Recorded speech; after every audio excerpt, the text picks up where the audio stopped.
Okay, welcome to back to our subject, compensation administration. This is chapter 2, and I'm your presenter, attorney Lyndon A. Masarin, MBA, CPA, REB, and Doctor of Jurisprudence. This time we will discuss organizational chart.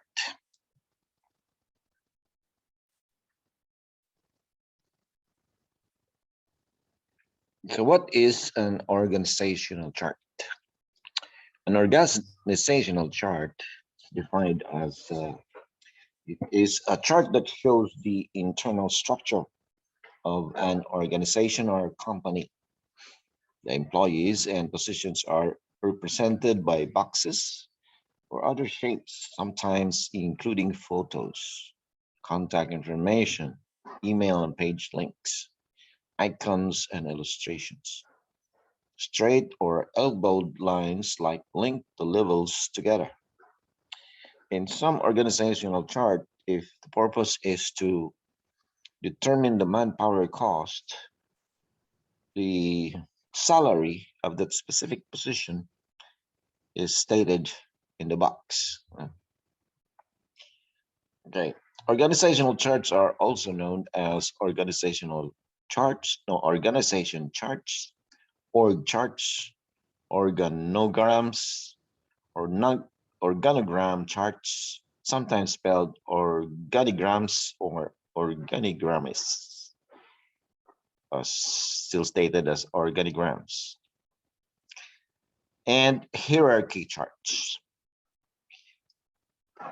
The lesser known synonyms organigram and organogram came into use in the 1960s. So, what is the history of organization charts or how it originated? In 1855, there was a railway general superintendent, Mr. Daniel McCallum. He designed what is thought to be the first modern organizational chart. It was illustrated diagram of the New York and Railway, Erie Railway. McCollum had it drawn up by draftsman and civil engineer George Holt Henshaw.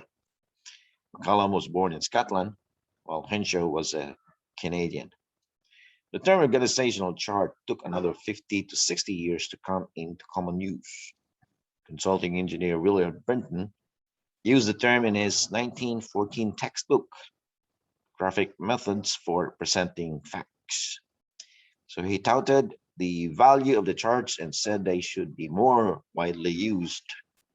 The charts were mainly used in engineering circles until the 1920s, when they began to find their way into the business world.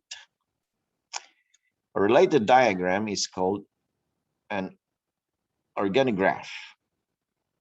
While it still reflects organizational structure, it is less linear than an org chart and serves a different purpose, which is to illustrate associations and opportunities among departments, products, or supply chains.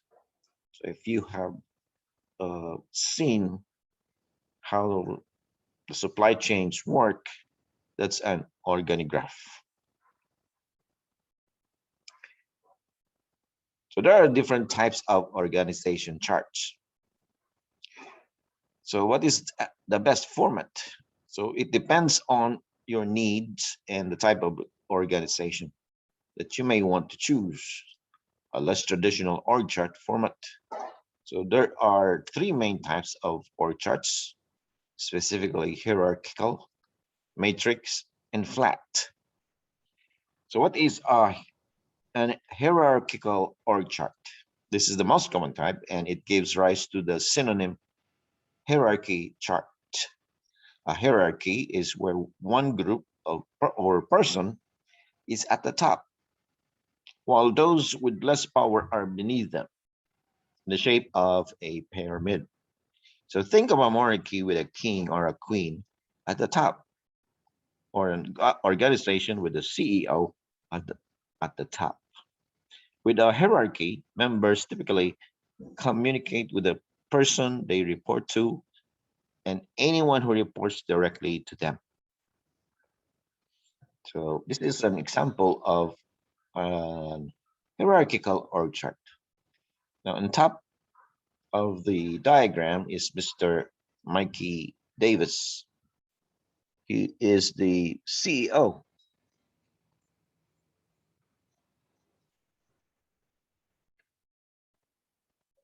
So on below the CEO are his subordinates, yeah, who are the finance team, the technical team, HR, so on and so forth, administration. Now, on the first line here, there's Michelle Losfer, Timothy Mero, uh, Jason Jodkowski, David Paris. So since the line connecting these persons are on the side, it's like an elbow. Yeah. There is, so it means that David Paris, the staff, is the reporting to this Michelle Losser, and Timothy is lower than Michelle Losser, yeah, and so on and so forth. Okay, so hierarchy or org chart simply depicts the higher the position is, it is in the higher place, while the position in the bottom, located in the bottom, is the one who has the lowest position. So in this diagram, the staff are the one, or the staffs are the lowest occupying position. Huh? Okay, so this is an example of hierarchical org chart.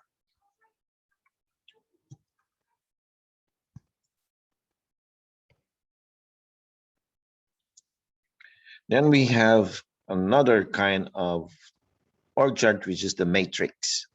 This is usually only seen when individuals have more than one manager.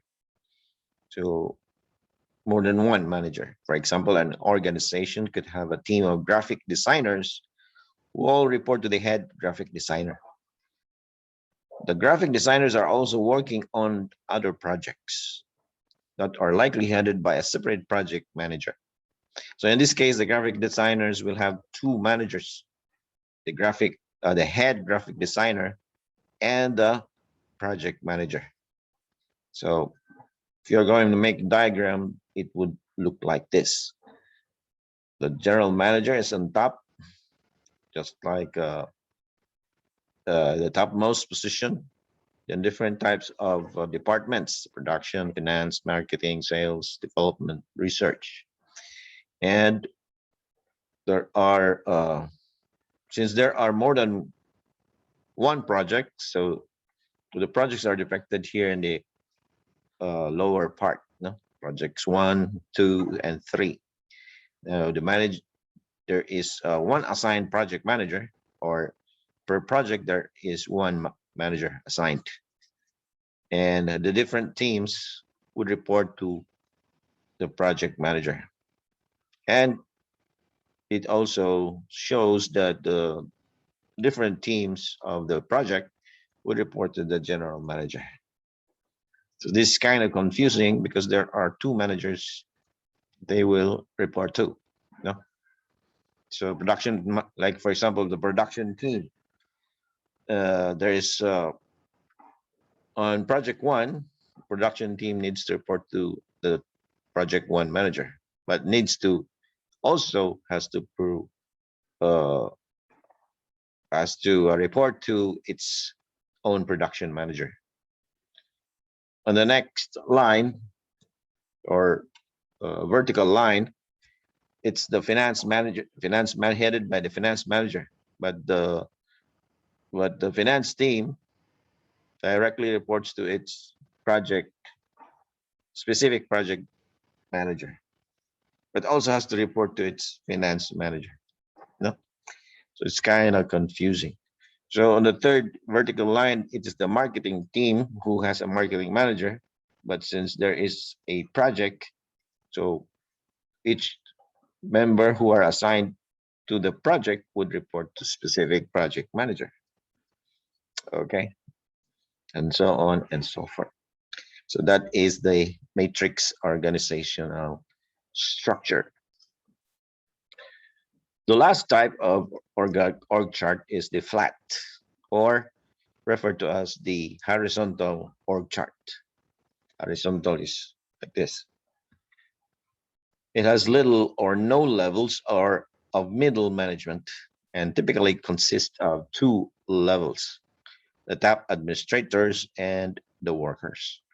In companies like this, the workers have more responsibility and are more directly involved in decision making. So an example would be like this: a flat or horizontal organizational chart.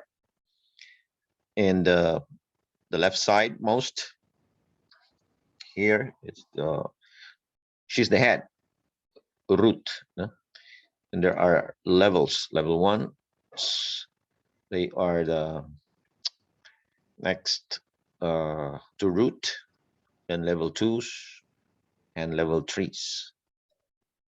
So there, if you would uh, rotate it a little bit, make root in the topmost, it would be like a hierarchical organization or org chart, but it's it's shown depicted in a flat or horizontal manner, no? Almost the same as hierarchical, but presented in horizontal way or manner. Okay. So what are the relationships in the charts? The sometimes called line relationships or chain of command. So depicting supervisor to subordinate and lateral relationships, showing people on the same level. With line relationships, you might have solid lines showing the main lines of authority or dotted lines, which shows secondary lines of authority. So there are no hard and fast rules in the symbols and lines used in org charts as long as the formal relationships are made clear. So what are the pros and cons of different org types? So apology for the wrong spelling here. So the types of organizations reflected in these charts or chart types have advantages and disadvantages. So what are the advantages in a hierarchical, vertical, top-down organization? Lines of authority and communication should be clear. In its purest form, think of the military. So the military is headed by the chief of staff or the what's that? The five-star general, no? Or the chief of, it's not the chief, the army chief. Hmm. It's headed by the five-star general, then comes down to the four-star general, then the chief of staff, and so on and so forth, goes to the colonel, to the major, the captains, like that. No? It's hierarchical. Now, in the business world, think of the chief executive or the CEO and other C-suite executives working down to perhaps directors, senior managers, middle managers, team leaders, and team members. If the strength of the structure is clarity and stability, the potential weakness is rigidity. Rigidity, which is the inability to be flexible when called for. So it is very rigid, meaning it is not flexible. So the management layers can sometimes bloat an organization as well, because there are already positions written down or written, and they cannot be made flexible. So it's also difficult for other managers to transfer to another uh, line which is not of his level, you know. So it's not flexible. This kind of chart org. Now, in a matrix organization, the cross-department relationships may be more fruitful and cooperative. However, having more than one person or department to answer to, remember, there are two managers, one on top and the other on the project. This can also create confusing loyalties or conflicts of interest for the employees. So the matrix organization. Then we have the flat or horizontal structure. The most layers of management are cut out with close relationships between the top and the employees. So this is common in smaller companies and organizations, but it's generally not practical for larger organizations. So the flat and horizontal structure kind of org or chart or org charts are for smaller companies. So employees may feel a stronger sense of teamwork and autonomy, though conflicts among employees can become more pronounced due to fewer people doing the work. Okay, that's the disadvantage there. The advantage is more teamwork and people can do their own kind of work because they're autonomous. But conflicts among employees can become more pronounced because there are fewer people doing the work. Now, what are the uses of org charts? So org charts are useful for laying out relationships in the organization and ensuring that everyone knows how to communicate essential information. You can also use org charts for, uh, so that's the first one, organizational and supervisory communication, such as helping employees know how to report to or helping getting people get to know each other across the organization. Adding employee photos can help a lot, allow people to connect faces and names. So if you notice, if you have done two offices in our school, there are org charts, no? Who is on top, is the president or the CEO, which is now more common, the CEO, and then the different vice presidents, no? Vice president for administration, the vice president for uh, academic affairs, the vice president for treasury, and so on and so forth. You know? It can also be used for when there is restructuring, such as switching roles in a team to better utilize everyone's talents. So if you are going to have a revamping in order to determine which officers are really suited for the position, then you can revamp or restructure, uh, switching members or switching managers their roles. No, like for instance, as dean of College of Commerce, College of CMBA, he may have to jump to the College of what's that? The C College of Arts and Sciences may be the dean there, and the dean of College of Arts and Sciences will be moved to the College of Computer Engineering, so on and so forth. So though it can also be used for workforce planning, such as figuring out the details of a new hiring initiative. So if we are planning to hire, so we can easily determine or we can plan how the workforce would or the manpower would go. No? So if you're going to promote this person and where are we going to source out? Then there's resource planning, such as reducing inefficiencies by rearranging roles. Then it can also determine manpower cost, knowing each line and positions per respective salary. So you should know the respective salary or wage or pay rate. This is based on the compensation uh, administration wage or the plan, no? plan that you're making. So it is simpler to attain the total manpower cost of the organization. So when you make a budget for manpower cost, you simply would look on the org chart. Now, sometimes there are positions like staff, for instance, or like clerks or like sales agents.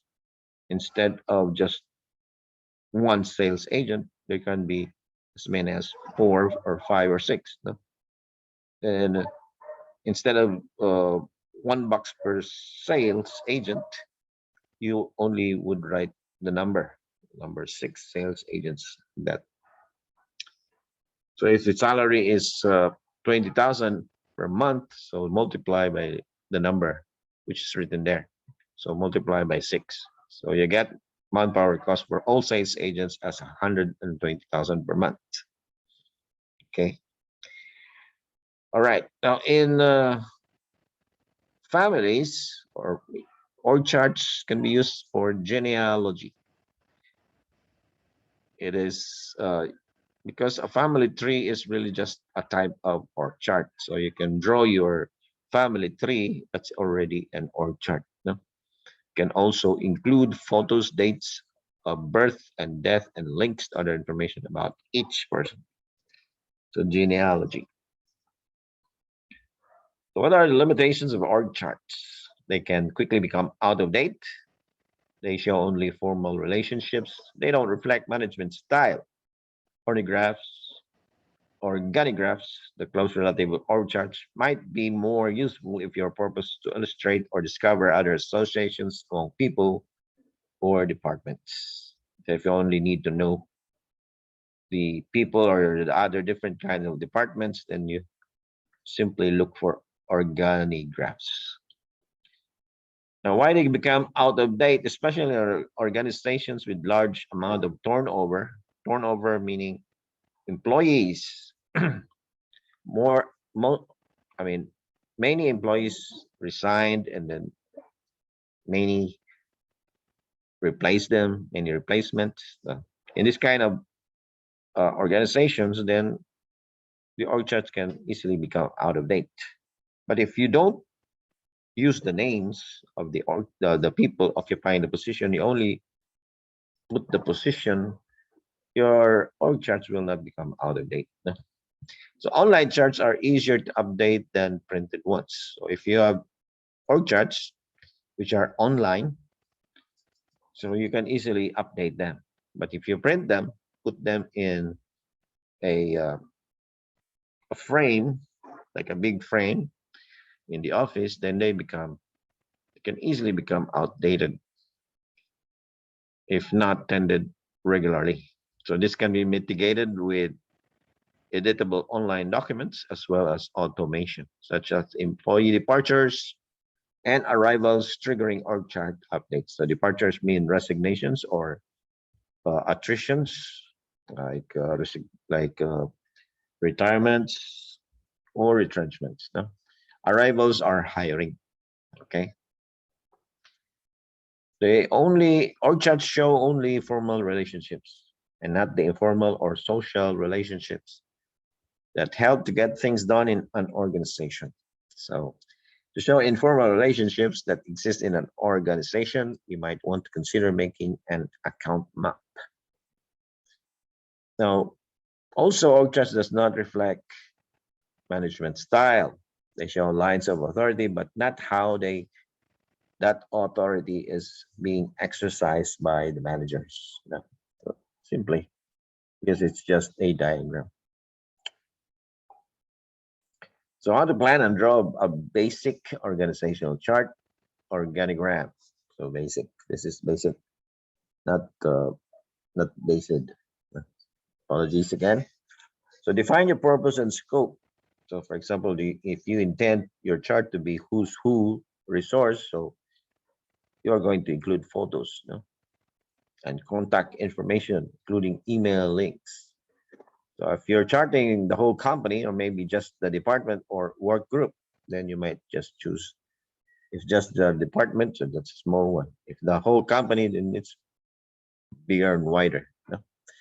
Might it be more than one chart?